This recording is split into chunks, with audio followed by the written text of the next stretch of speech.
چطور خوشحال به یه ویدیو همراه با من بعد از تلاش‌های فراوان برای خریدن این بالاخره لبوم رو گرفتم و بیایید با هم آنباکسش کنیم. اول میگم کدوم رنگش رو دوست دارم. بنفشش بد نیست، دوستش دارم. قرمزش هم دوست دارم.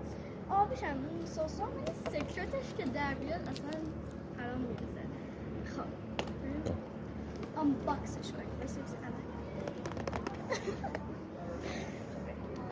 هم بیاد نزدیک سرفون برد. ای افتاد برد.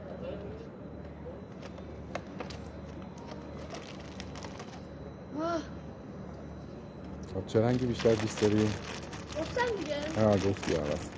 من میگم نارنجیه. من میگم نارنجی یا سبز.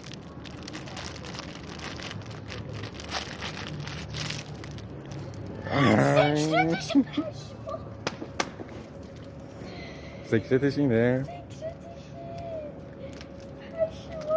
قشنگ شد؟ قشنگه؟ بیا روشو بگیرم بیا. بچه این چیزاش کارت بیا داره. نشون بده. اصلاش کارت داره، اینم کارت داره ولی کارتش سکرتش اصلا یعنی بین 6 تا این نارنجیه. اینم سکرتش داره بود. بس همونی که می‌خواستی شد. همونی که خواستی شد. آره خیلی هم مبارک وای مبارک.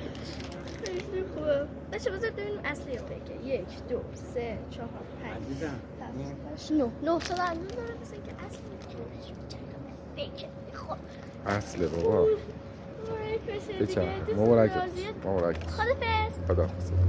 چند دقیقه شد؟